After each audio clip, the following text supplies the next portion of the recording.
All right, everybody, welcome back to the podcast. Another great guest today. Her name is Kristin Kobes Du Mez. She's a professor of history at Calvin University and the author of A New Gospel for Women.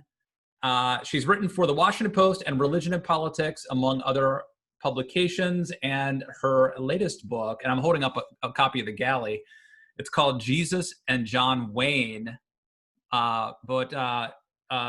Would you mind show us what the what's the hard? There you New go. and improved cover, yes. Okay, Kristin Kobes Du Mez, welcome to the news. Thank you. It's great to be here. It's great to talk with you. I mean, just an amazing title for the book, and it's a great title because it's a great title, but it's also a great title because it's true. It is really amazing how often John Wayne has been invoked by Christian conservatives as an example of what we should aspire to, even more than I would have thought. Talk, if you would, we'll start broadly. Let's talk about that. Why John Wayne? Okay, why not Dirty Harry or Charlton Heston? Why John Wayne? Yeah, it surprised me too. I was not expecting that when I started to look at evangelical books on masculinity. And I didn't pick it up right away. And then after a while, I realized, he just keeps popping up. And I think John Wayne is a favorite hero for a few different reasons. One, he always has this aura of he's the good guy. He's always on the side of righteousness. And so whatever violence he commits, he is, the ends always justify the means. And so it's this kind of noble, sanctified violence. And that really resonates, I think, with many evangelicals. But then there's just John Wayne in history that, he really became this icon of conservative American manhood right at the time when evangelicals were kind of coalescing into this, partisan political movement that we now know so well today. And so he was a kind of symbol already in the 60s, both for right-wing politics in Southern California and in the religious right. And then he was this icon, through film, through what he represented as the American cowboy, the American soldier, the American hero. Yeah. It's so interesting. So, why is it that that evangelicals have sought to find a way to talk about masculinity so much? It seems like this has been a real problem, and presumably Jesus didn't work. The model of Jesus wasn't sufficient. And it seems like there's been a lot of calories burned trying to talk to Christians about masculinity. Is it grappling with like modernity? What's the deep-seated reason there?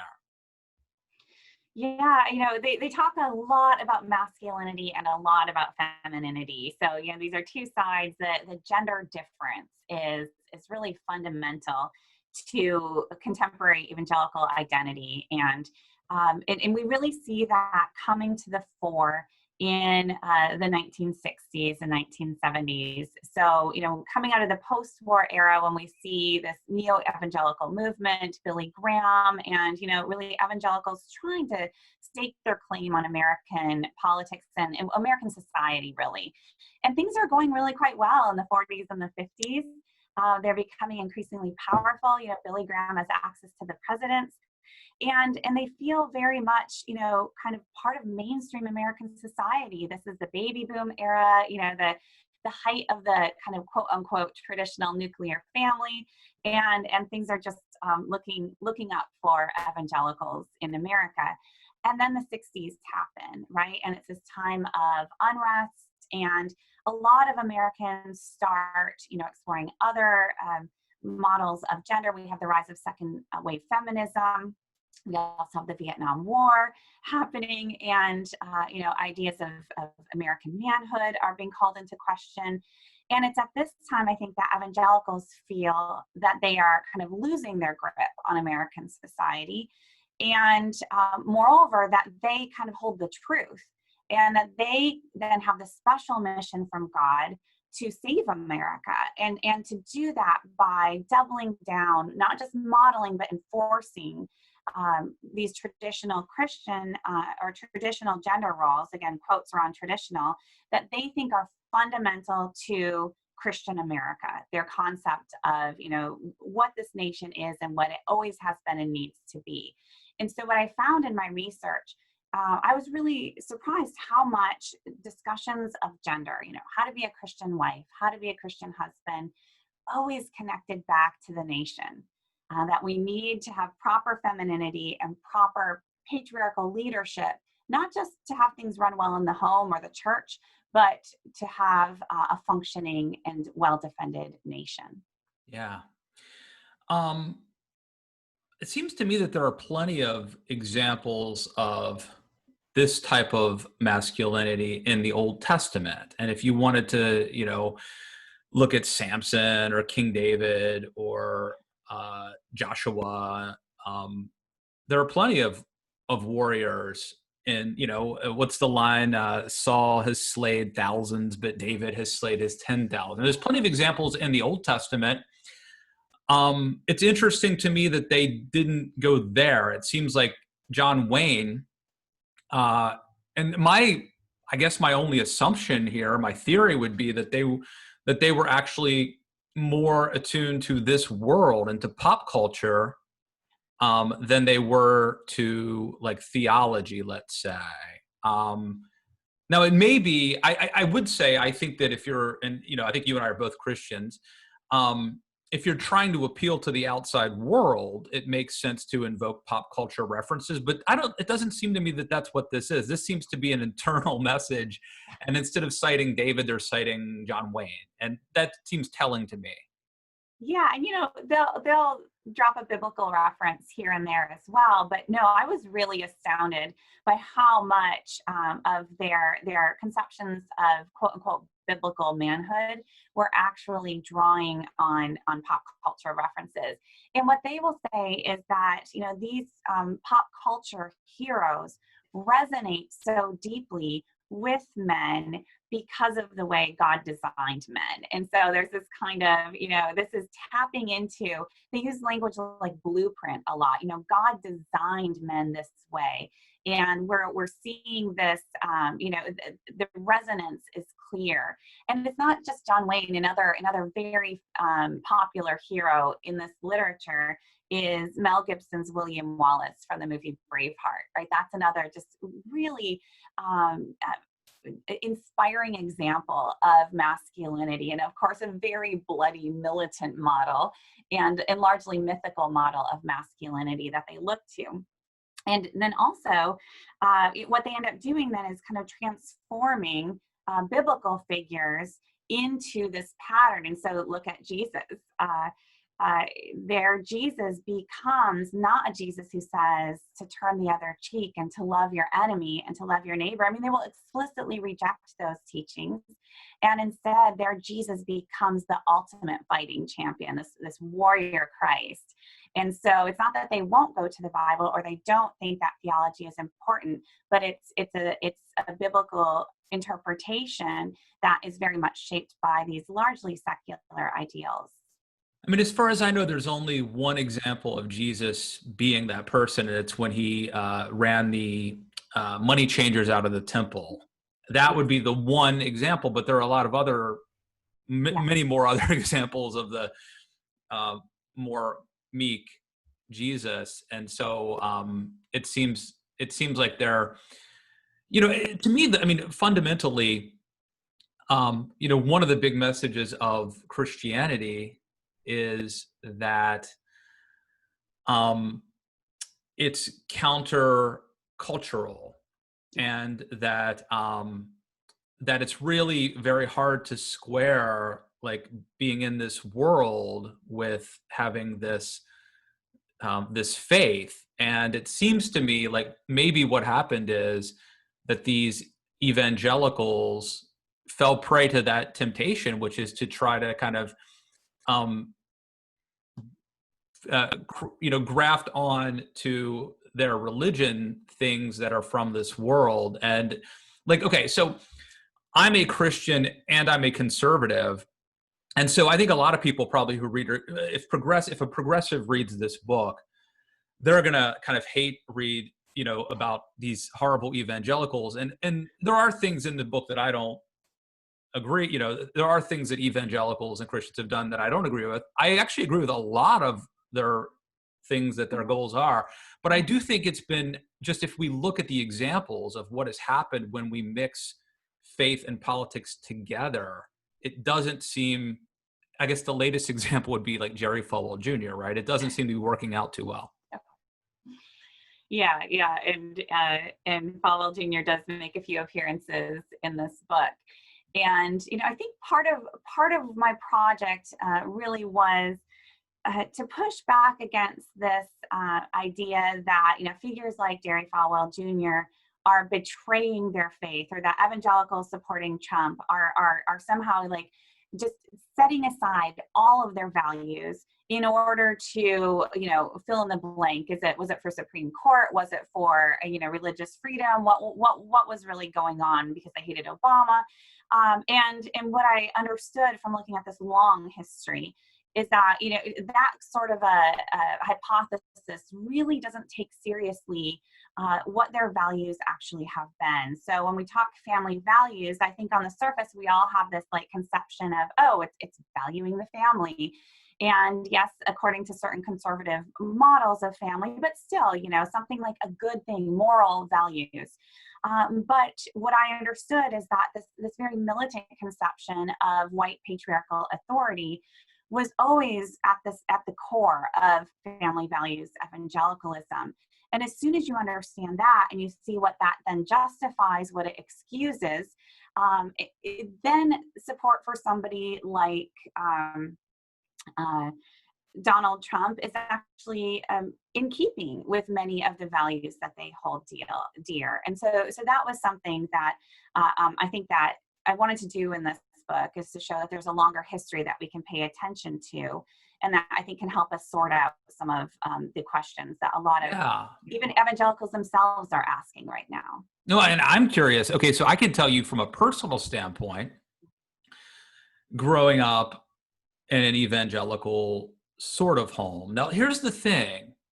I was never a big consumer of the evangelical industrial complex. Okay. So like, I didn't listen to like DC Talk or the Newsboys, and I did go to Young Life. I joined Young Life as a senior, had a great time at Colorado camp. But I wasn't like, I wasn't part of like the sort of like pop culture, like Christian rock, maybe that's the difference. I'm not sure. But to me, Trump, I could not, like, immediately I knew I couldn't support Trump. And part of it was, it wasn't solely based on my faith, but that was certainly a big part of it. And so in my case, I would kind of go against what you're saying, except that by observation, I know that there are a lot more. There are, like, for every one of me, there's 10 evangelicals who ostensibly believed everything I believe, and were able, found their way to voting and supporting Trump. I'm so curious. Delve into this a little bit more. I would love. This is like a psychological thing, like me on the couch here. I would love to know, like, why I wasn't susceptible, and why not everyone, a lot of other people were. Oh, I mean, that's the question. I want somebody to write that book, honestly. I've been watching, because I grew up in these communities too. I call myself kind of evangelical adjacent, but I certainly was influenced by this, evangelical popular culture. And, my students, my kind of church communities, it's a profound question. I think, people who have been in the same communities, how are so many going in one direction and then a small number in another direction?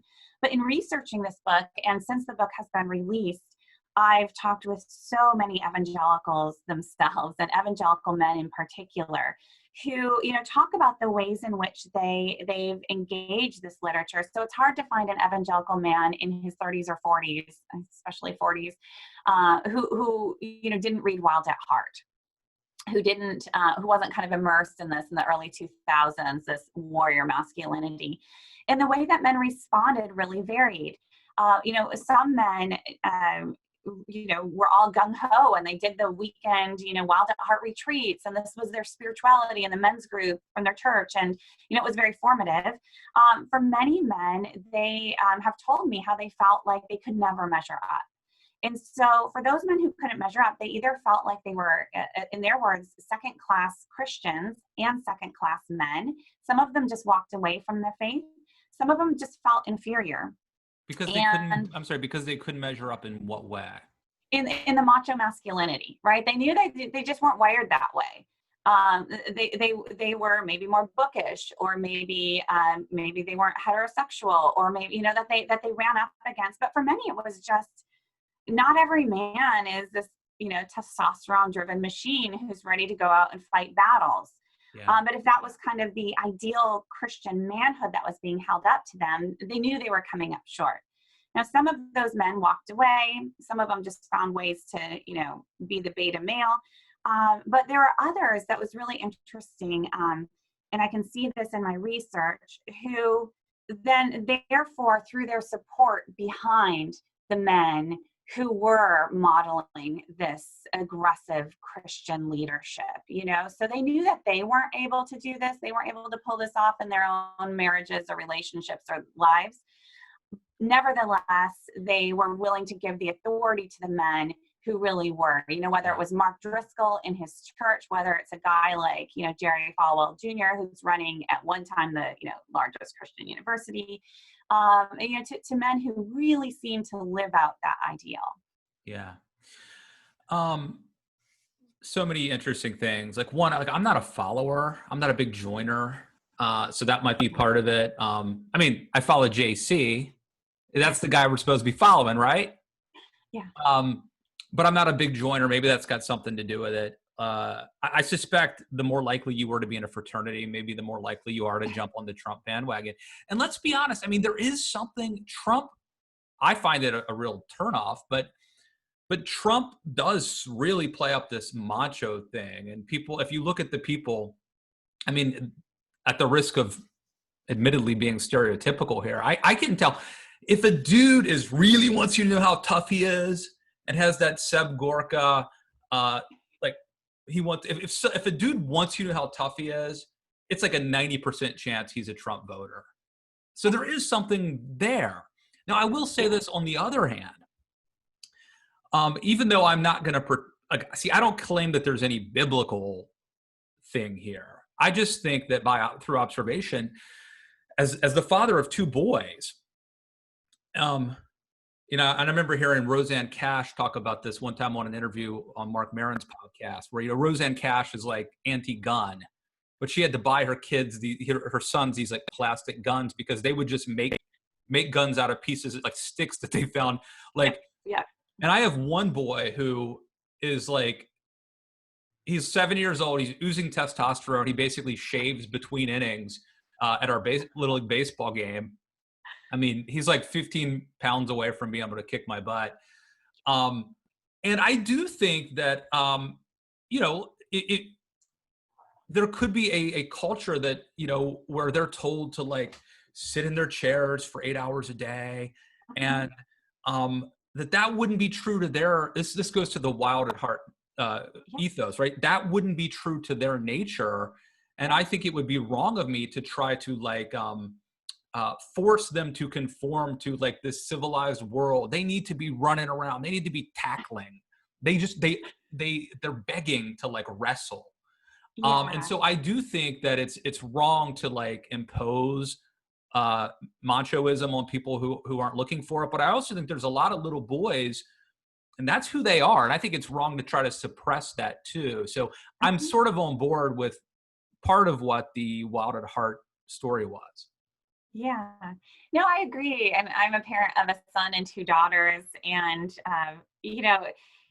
I'm always careful about making any, conclusions drawn on my, set of 3 case studies. But I think that you're getting at, the fact that this does resonate with a lot of parents, and that a lot of this ideology was really inculcated throughout the evangelical community through books on child rearing. James Dobson's Bringing Up Boys is the most famous example, but this goes back to the 1970s with, Jack Hyles' book, How to Rear Up Children.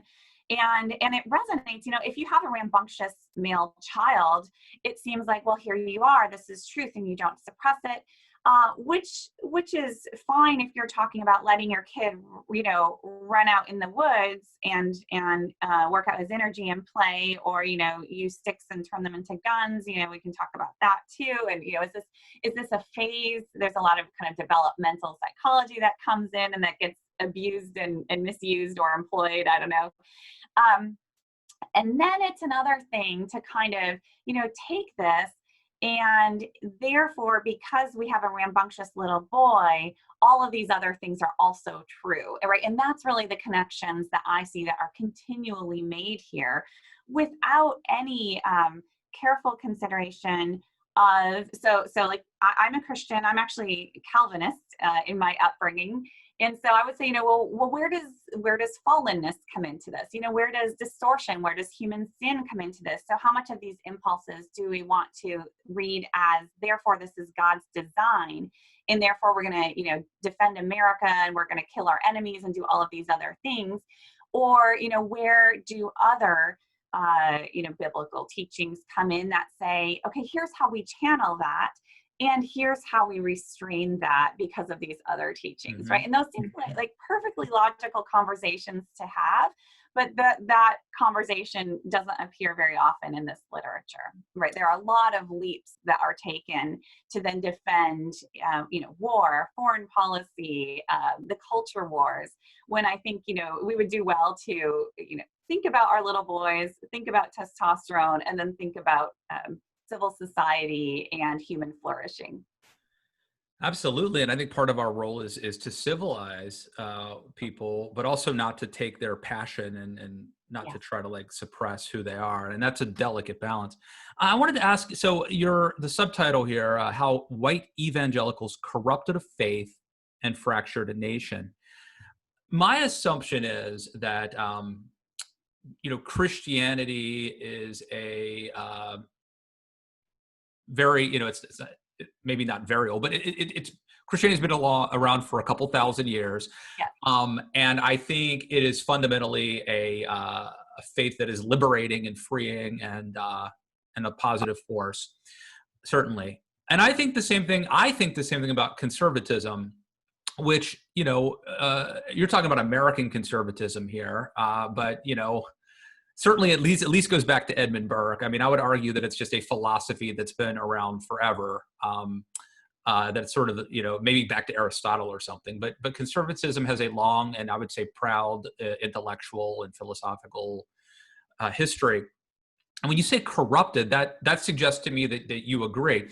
Right now, there's a huge debate about whether we should burn down the Republican Party completely or whether it's salvageable. And some people believe, like I do, that it has been co-opted and corrupted, and other people believe that no, it's inherently bad or flawed. Where do you come down on that question?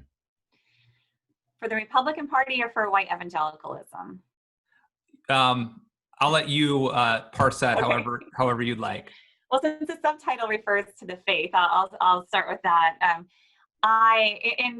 The subtitle is, the work is predominantly a work of history, but the subtitle suggests that there's also a normative claim happening here. And part of what I'm getting with that is this idea that, for all their talk of being Bible believing and upholding biblical authority, white evangelicals really have taken on this largely kind of secular value system and then reworked their theology accordingly, reshaped Christ. And that's the corruption that I'm getting at there. So there is a bit of a normative claim. Whether this means that there's nothing salvageable within white evangelicalism, there certainly is something worth salvaging. How salvageable it is, I guess, is the question. what I've found through my research and through talking with so many current or former evangelicals, well, especially current now, is how troubled many are actually with what is happening in their churches, and how many are coming to sense this real disconnect, but haven't really had words to describe it, or haven't had this longer perspective. So, I mean, I got one letter from a reader who said, I've been bumping into all of these trees throughout my life. I just never saw the forest. I never saw how this all fit together. And so I'm really curious what will happen in the next year, 2, 3 years within evangelical communities. How many are going to have the courage and the wherewithal to start drawing some lines? Because there's been a lot of pressure within these communities to stay quiet, to not offend people, to not challenge the authorities, to not cause disruption, and just stay quiet and kind of go along. This seems to be a historical moment that is demanding something more, and so I'm curious what the result will be. That said, as a historian, the last 50, 75 years are kind of powerful testimony that it is really hard to change. It's really hard to break free from an ideology that has such a deep hold. So that's a waffling answer in terms of, there certainly is a faith that remains among many people that is not this ideology, but this ideology has a very strong hold on institutions and throughout the community to this day. No, I like what you had to say about the secularization of this, because I do think that this is the product of, in a way, looking for an earthly savior, like a powerful military leader. And we heard, was it Jeffress? Is that his name? Who talked about, I forget the quote, but we need someone who's going to kick ass or something as a president. I don't want to turn your cheek president, he said. And I do think that this is the product of kind of what goes back to Jesus's time, which was the search for an earthly militaristic savior, king, as opposed to a spiritual savior. Do you think let me just sort of use myself as an example. I think there was a time when I might have become a Trumper, but I think that the more I actually got into Jesus, and I never, I got away from, I used to watch 8 to 12 hours of TV a day, and I was very much like a cultural Christian. But then I went through a bit of a maturity period where I was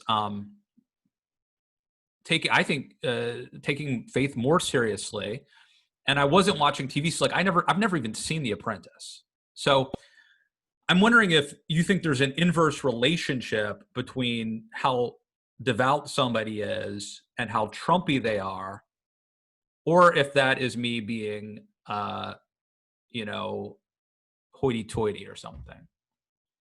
I would love to agree with that, but I'm afraid that at this point, the evidence really doesn't bear that out. I guess it depends how you define devout. Because, early on in the 2016 campaign. By the way, if I'm the definition of devout, it's a very loose. Early on in the campaign, there was one survey that came out that suggested that, church attendance was inversely related to support for Trump. I'm sure you're familiar with that. And so a lot of evangelicals themselves, especially Never Trump evangelicals, really, really, jumped on that and was like, see, the real evangelicals are not backing Trump. It's just the culture Christians who are.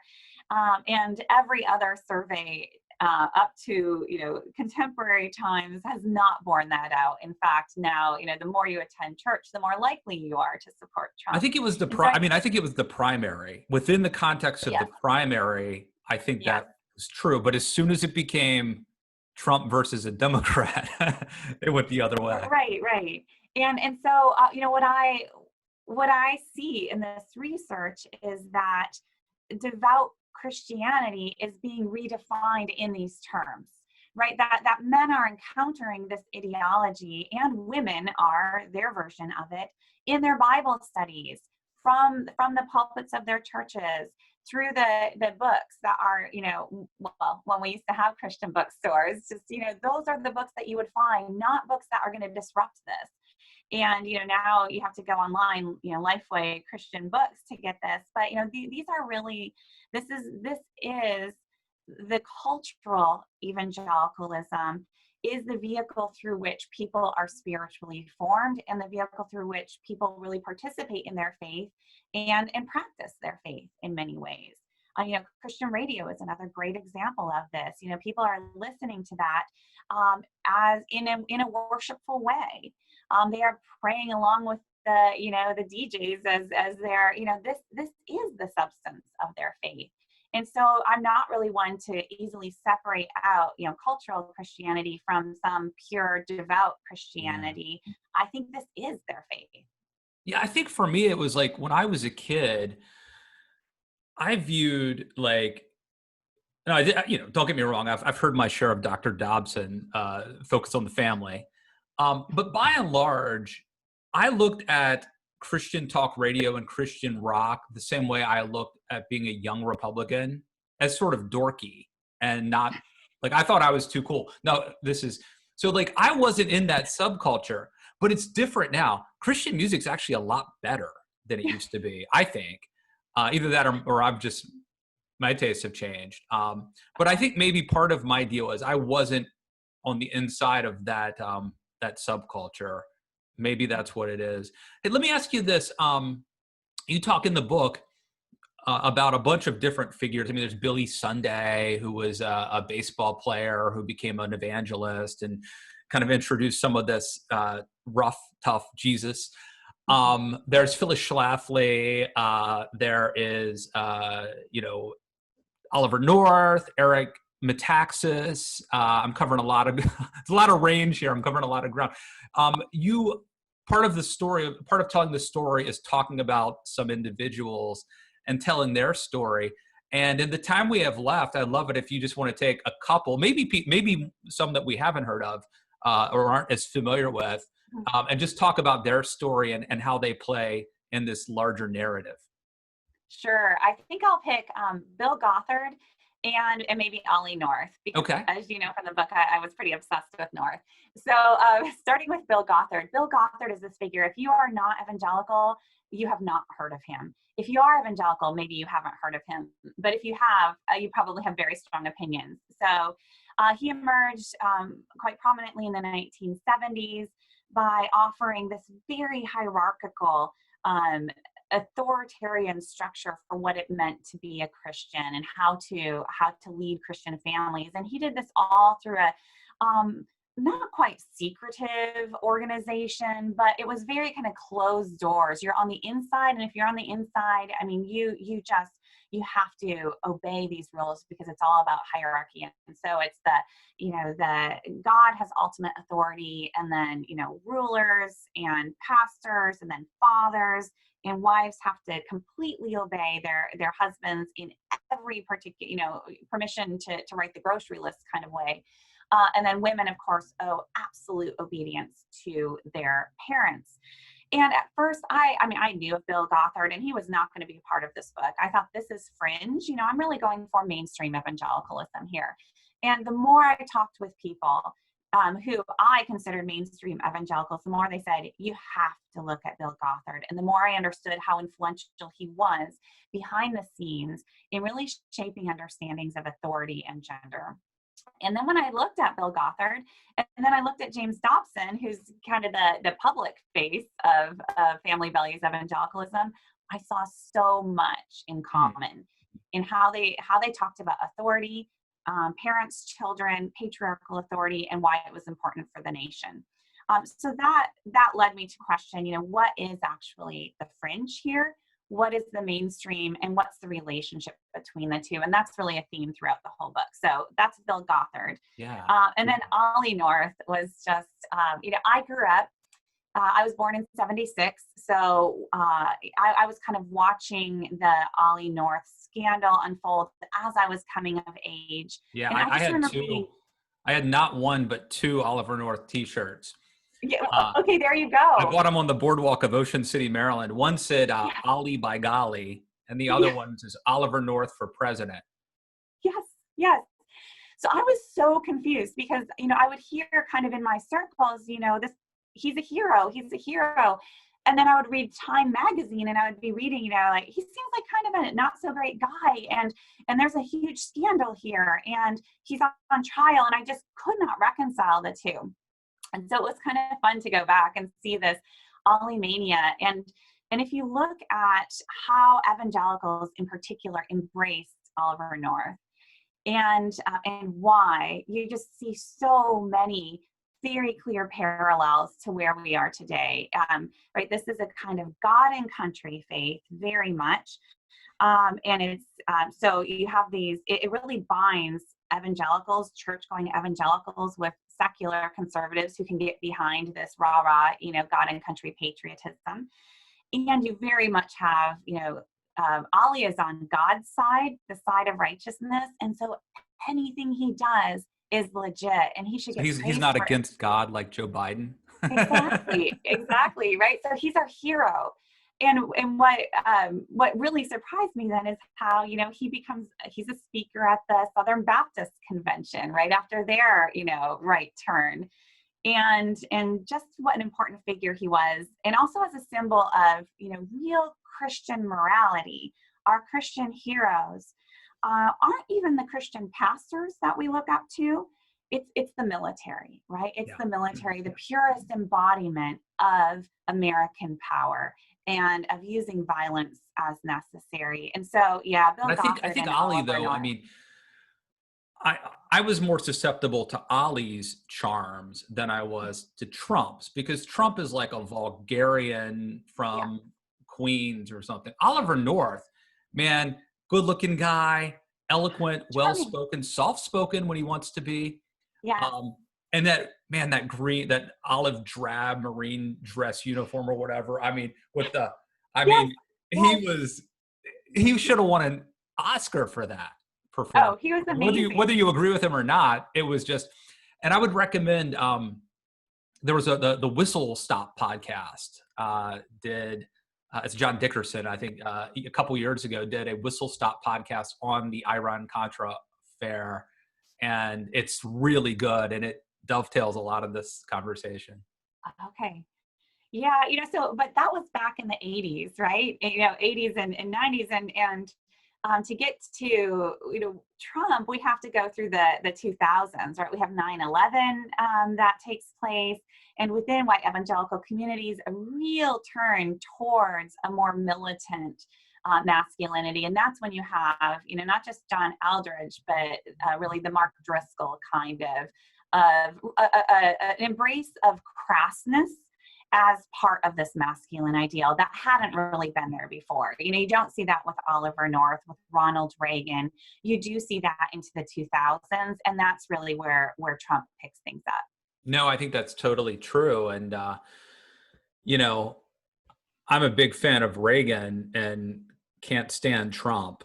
And that's kind of, they lost me. And, I think George W. Bush, with his compassionate conservatism, Steve Kornacki, who's a frequent guest on our podcast, he's been putting up, NBC video from, 20 years ago today or whatever, so the convention. And so he played, a couple weeks ago, it was 20 years ago tonight, and it was Colin Powell speaking at the Republican National Convention in 2000 and talking about values and leave no child behind. And it was like, I can't believe it's the same Republican Party and the same conservative movement. 1,000 points of light, right? This compassionate conservatism. And that really, what I watched is that was very much in line with where evangelicals were in the 1990s. Right? With this is when we have Promise Keepers. We have this, the Cold War's done. It was a time of confusion for a lot of evangelicals. It was confusion about masculinity, about politics, and there was this kind of moment where it feels like at that time it could have gone either way. There was an embrace of this more emotive, gentler masculinity, and then by the late 1990s, you see a real backlash developing against this kinder, gentler, soft patriarchy. And that's already in place. And the books are just on the shelves of Christian bookstores by 2001, months before the terror attacks. And I don't think we should underestimate how catalyzing that event was, both for masculinity and for this very militant politics. We're right back into the old Cold War framing, except now it's radical Islam rather than communists. And that really justified this return to militancy, not just as a faith, but on the level of the individual, every man. Oh yeah, I mean, George W. Bush could have had an entirely different administration without the 9/11 attacks. I mean, he goes from compassionate conservatism to Abu Ghraib pretty quick, right? Very quickly. And he's responding to something that was thrust upon him, not to absolve him from anything he did wrong. But I'm very solipsistic here, and I'm trying to figure out what the heck is up with me. Yes. How did I miss this? Because there's a theory that, like, because of my age, I got locked in, to, like, I got locked into, like, what the world was like when I was 18. So I got locked into, like, a Reagan Bush paradigm, and I didn't, even though my job is to sort of pick up, and even though I chronicled the dumbing down of the Republican Party and all that, that's still, I got locked into whatever it was at 18. But here's the thing.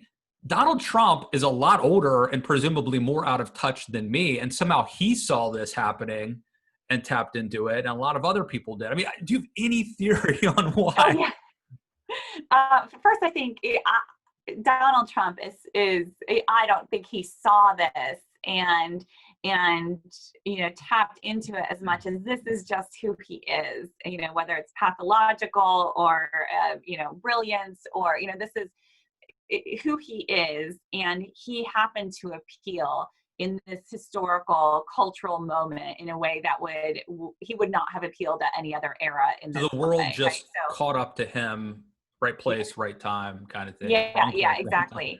Exactly. But in terms of, we need to solve your problem here, your question, I should be paying you for this, by the way. So I've traced, why some men walked away from this. And, for some, actually for many, it was their relationships with women, with particular women, or with men and women who did not fit this mold. And at critical moments in their lives, they met a Christian couple who seemed deeply Christian, faithful, biblical, who totally rejected complementarian gender roles, who rejected this stark gender difference and all that entailed. And that was a transformative experience for them. I think also simply interacting with people who were different, especially across racial divides. So depending on your social circles, on your intellectual engagements, because this ideology thrives in a closed environment, in men's only discussion groups, and in systems of male leadership. And as soon as you bring some women's voices in, especially very smart and deeply Christian women's voices, that can disrupt this. And also, this is a very white racial ideology. And as soon as you really kind of leave that bubble and engage thoughtful Christians who are not white, that can also very quickly disrupt that. So I don't know if any of that is part of your own story, but when you can probably tell by the podcast, I love talking to people who have different perspectives, and exactly. So that alone could be a difference. Yeah, and so those personal encounters, when I talk to men who have left, often, men who were in really deep, listening to 10 hours of Driscoll and John Piper every day kind of thing. For men who have left, it's often this running up against an example, real people who were deeply faithful Christians who just did not fit this at all. And that there was no place for that in their ideological framework. And so they ended up abandoning that framework. Yeah. So my wife and I recently moved to a more rural area, and I started going to church and becoming a part of the community. It's a great church. And, you know, like, what do you do? I write. What do you write? Culture and politics. The last thing I want to do is talk about what I do. And then eventually it's like, yeah, I write for the Daily Beast and CNN. And I'm like, they're probably thinking I'm like a left winger who's going to like, you know, who's like maybe writing a book like this or something about. What has it been like for you, you know, being, you know, going to church or whatever? Like, have you, what's the response been to this? So, I mean, I'll say first off, I could never really pass in these communities that effortlessly, simply by virtue of my gender. So as a woman, and as a woman who is an intellectual, you know, a professional, I was always a little bit on the outs, more than a little bit, right? You know, traditional women's ministries, women's groups, I never really connected. And so I think that I never had this kind of seamless fit. But I teach at a Christian university, but it's a university that really draws students and faculty from across the political spectrum, which is kind of a rare place these days. So I'm very much at home there. I have conservative colleagues and, you know, progressive colleagues, and a lot of our students are simply apolitical. And so it's a great place, and I'm very much at home there. I also attend a fairly progressive church. And so that's great. In the past, I haven't always attended such progressive churches, and it was actually really difficult. You know, kind of what you were talking about, where, you know, the fact that I was not a stay-at-home mom caused a lot of just real distancing between me and other women in the church, for example, and or even the label feminist can very quickly out you in communities. I'm from a small town in Iowa that's very conservative. And so, you know, I love that town. I loved growing up there, but I realized if I would ever go back there and settle, you know, I would be that woman, the feminist, and not just, you know, be able to kind of move freely. And so it kind of depends where my current situation, I feel very much at home. But in certain circles in which I move, yeah, I run up against this, and I become a kind of outsider and a threat. Yeah. Well, obviously everyone should go get the book. It's out now, Jesus and John Wayne. How can they follow you on Twitter and learn more about you? Yeah, so I'm on Twitter at KK Du Mez, KKDUMEZ. I have an author page on Facebook, pretty active community there. And I have a website, KristinDuMez.com, and I post all my writings there. So Awesome. Get the book. It's called Jesus and John Wayne, How White Evangelicals Corrupted a Faith and Fractured a Nation. Kristin Kobes Du Mez, thank you for coming on the news. Oh, thank you so much. Awesome. That was great. Oh, thank you. It was